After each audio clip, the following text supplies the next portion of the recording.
Treneri, su pergale. Dėkui.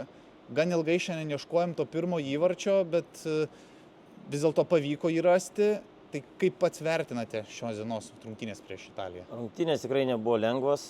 Ir mes žinom, kad visos rungtynės čempionate nebus lengvos, nes čia vis tiek aukštesnis divizionas ir visos komandos nenori pasiduoti. Tai tikrai ieškojom ilgai pirmo įvarčio, 4 kėlinius negalėjom nieko įmušti, bet pagal galais pavyko perlūžti tą ir įmušėm tokį svarbų įvartį, išlyginamą įvartį ir po to įvarčio komanda užsivedė ir tikrai matėsi tas žaidimas, pradėjo pildyti trenerių nurodymus ir įmušėm dar keletą.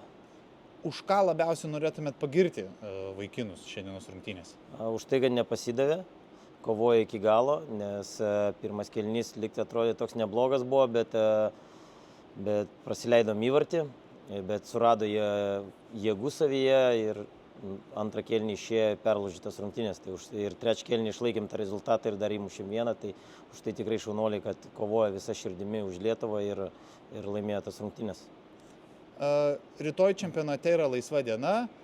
Kas numatyta rinktiniai, galbūt dienotvarkė, galite pasidalinti? Rytoj ryte mes su komanda važiuosime į Milano centrą, pasivaikščioti, biškį pravedinti galvas, pasižiūrėti, kas yra gražaus, gal kažkas suvenyrų kokių namų ar dar kažką. Vakare turim treniruotę, turim komandos nuotrauką ant ledo ir bus lengva treniruotė, gal daugumas mažumas padirbėsim ir ruošimės rungtynėms su estais. Ir norėdamas pasinaudoti progą, pasveikinti savo dukrą Emilę su 11 gimtadieniu. Sveikinimai tau. Sveikinimai. Dėkui. Tai ačiū dar treneri už gražias rungtynės ir už komentarą. Dėkui už palaikymą ir laukiam kitų rungtynių.